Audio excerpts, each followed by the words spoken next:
السلام عليكم ورحمة الله مشاهدينا الكرام، فضلا منكم وليس أمرا المرجو الاشتراك في القناة وتفعيل زر الجرس لتتوصلوا بأحدث الأخبار الدولية والوطنية. في تطور جديد في القضية التي شغلت الرأي العام الرياضي، المحكمة الرياضية الدولية طاس تصدر قرارها النهائي بخصوص شكوى الاتحاد الجزائري لكرة القدم ضد نهضة بركان المغربي. فما هي تفاصيل هذا القرار وماذا يعني ذلك لمستقبل المسابقات الإفريقية؟ لنكتشف التفاصيل معا. بعد جدل كبير واعتراض رسمي من الاتحاد الجزائري لكرة القدم، جاء الحكم النهائي من المحكمة الرياضية طاس ليحسم الأمر. المحكمة رفضت الطعن المقدم من الجزائر وأبقت على النتائج كما هي، مما يعني فوز نادي نهضة بركان في القضية. القرار أكد أن المباريات التي خاضها نهضة بركان بالقميص المثير للجدل لم تتضمن أي مخالفة قانونية تستدعي إعادة المباريات أو تغيير النتائج، وبالتالي يعتبر الفريق المغربي مستحقا لانتصاراته وفقا للوائح الاتحاد الإفريقي لكرة القدم.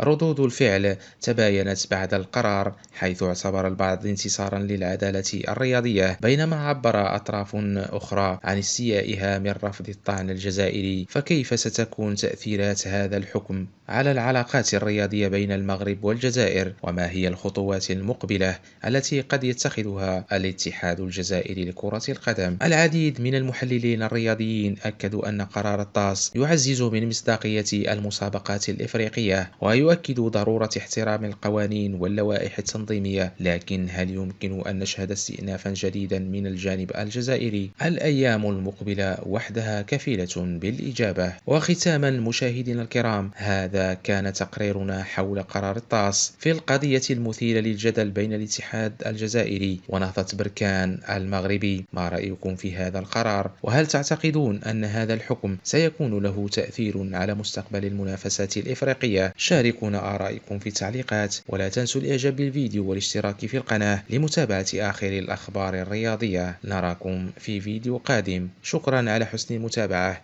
وإلى اللقاء.